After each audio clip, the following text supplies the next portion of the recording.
r/rules horror. Posted by u/_zook_. Rules for trick or treating with us. Glad you joined us. You can call me B, I'm the leader of our trick or treating team. We are the blue team, and our rivals are the red and yellow teams. So be sure to wear something that indicates you are one of us, any blue accessory. We have to get the most candy to win, but this condo is abnormal, so make sure you follow these rules.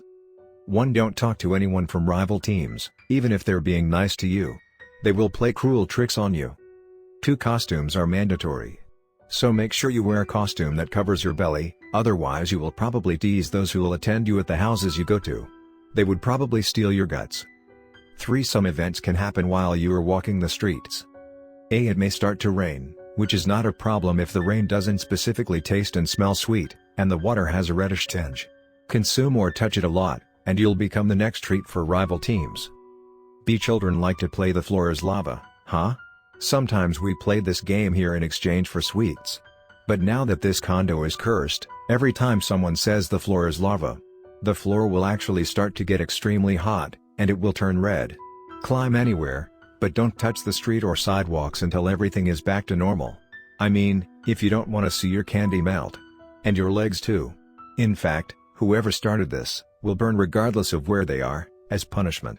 So be careful with your words. See, if you start to hear several cats meowing, move away from the place.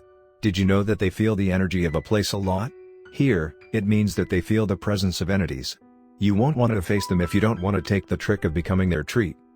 D. Sometimes it can happen that a child's costume becomes real, and turns them into a monster. They will choose a target to disturb. If it's you, give them all your candy, or you'll be their candy. 4. If you walk with someone from rival teams, you'll be out of our team. That's before I eat you alive, and you'll feel everything, from my chews to your skin burning and my stomach acid. Yes, you'll obviously be dead and cut in pieces, but still feel everything. 5. Don't hang out with Denny, he's a weird kid on our team. I didn't even choose him to be one of us, but he got in anyway. He has a weird smell, and he's all covered up in a mummy costume. Everyone who touches him gains the same attributes.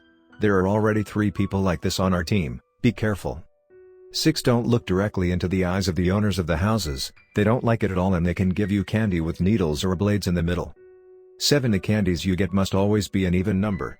If someone gives you an odd number of candy, run as far from that house as possible. It's a sign, they will torture you and then devour you. 8. Emmeline is a well-known lady here. All children, regardless of what teams they are, must stop by her house at least once. She knows how many people are trick-or-treating, and she has a good enough memory to remember everyone who visited her house on Halloween night. If you forget to stop by, she'll know, and you'll be one of her targets. She has a large family, and will use all the children who haven't visited her to feed all these people. Every time Halloween ends, the amount of kids gets smaller than when it started. You don't want to go through her oven, do you? 9. Never visit all of the houses. Always leave at least 7 or 8 of them out. If you visit all of them, it means you've got all the sweets, and they like to hunt greedy children. 10. Halloween lasts from 1800 hours to 23:59. Finish a minute later and they won't have mercy on you. You must be outside the gate at exactly 0 o'clock. After that, the condo will be completely closed, even from above, as if it were a greenhouse, you know? These people are only normal on Halloween. That's why you can't stay there after midnight. Everything is allowed after everything closes. Have you ever seen the movie The Purge? That's basically it. 11. Don't trick if you don't get candy from a house, like throwing paper all over the house or throwing eggs at the walls. This will make them angry and come after you. They are very persistent and will only leave you alone if you take a mirror and point the reflection of the moonlight at whoever is chasing you. That will blind them for a few minutes, and then you can run. 12. Don't cheat when we count our sweets, after Halloween is over. We like when things are fair. You will be thrown into the condo if you are caught cheating. 13. Sometimes they will try to bribe you to let them out of the condo after Halloween is over. Do not accept anything. They are rich, and they can offer you anything, even a large amount of money. Believe me, the damage that would be done will cost you more than anything they offer you. If that happens, eventually we'll find out that it was you who let them out. You'll be responsible for sending them back. If you succeed, we'll let that pass. If you fail, we'll take care of them, and throw you in the condo with them. 14. Lilith is the leader of the red team. She is quite violent when she is defeated. Get ready to run if we win. Unless you like being used in various medieval torture methods. She's kinda obsessed with them. She gets tired very fast though, and she calms down when that happens. 15 Each person who disappears from a team, the candies taken by them also disappear. This obviously influences the final candy count. 16 When you go home, make sure you don't have any scratches, suspicious stains on your body or feel your face is different from what it was before, or disfigured. If so, you no longer belong to humanity. Face IT or kill yourself. Don't go back home. You are now one of them. Next story of this video.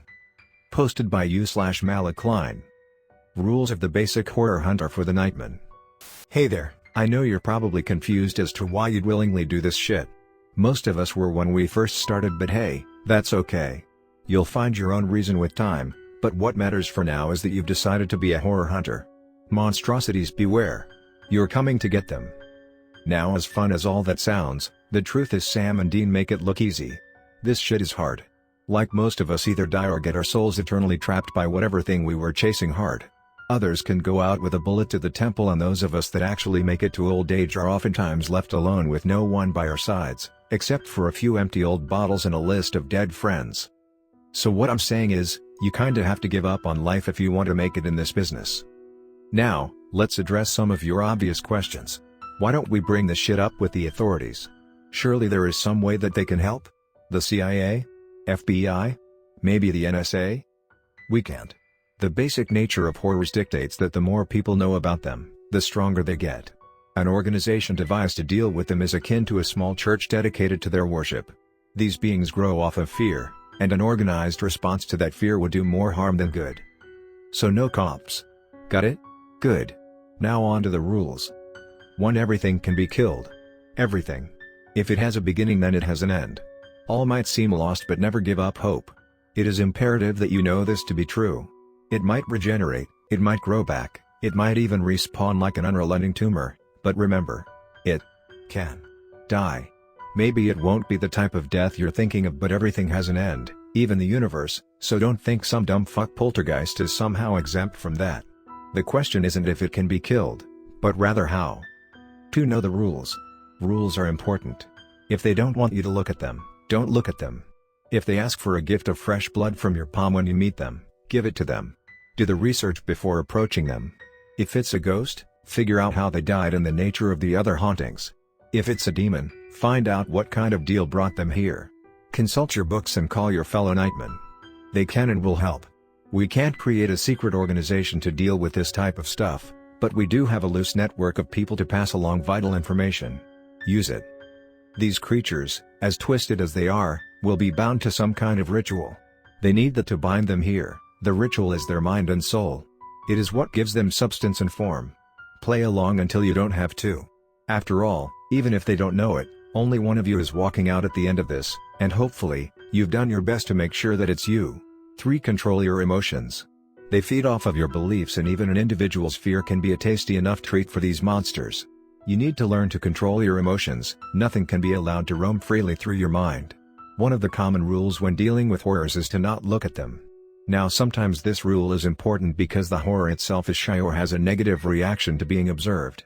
But most of the time it's because the moment you look at a horror and see its grotesque shape, you will feel fear. This is not allowed.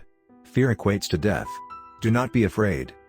I personally see emotions as a set of dams all connected to the same lake.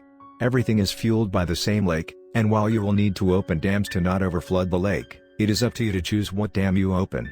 Feel joy instead of fear. Feel courage instead of dread. Feel hatred instead of panic. Anything to not feed them, anything to not increase their strength. Of course, some of them might want love or joy, but it's on you to figure out what to not feel. If you need to, I suggest taking some anti-anxiety meds to get started, clonazepam maybe. Celexa. Nothing too strong, you don't want to be a drug addict after all, even if it is an undoubtedly better fate. 4. Gather information. Remember, you might die with every job you take. We risk our lives and most of us die to these monsters, so save whatever information you can and pass it on to the next nightman if you can. So if you fail, then they can pick up where you left off. Keep books. Information is your friend and folklore is your wife. Read through old texts and constantly stay up to date on new ways to deal with horrors. We've managed to drive a few species of horrors extinct with some developments concerning spring water and silver, and it's this type of stuff that keeps us going and growing. Learn and innovate, this war will never end. 5. Do not trust a nightman's information blindly. If you pick up a case where one of our own has failed and you run into his case file, it may have been tampered with. Be scrutinous, use your previous experience to determine what the horror might have changed. If you don't have any prior experience, please do not pick up the case. Copy the file, move on with life, and then come back to it when you have enough experience to deal with the situation. If the information you received has been tampered with, use it. Horrors can be intelligent, but they lack hindsight and future planning skills. They will attempt to manipulate the information to make it easier for them to catch you. If you have a discerning eye, you can identify the changed bits and use it against them. 6. Don't get addicted.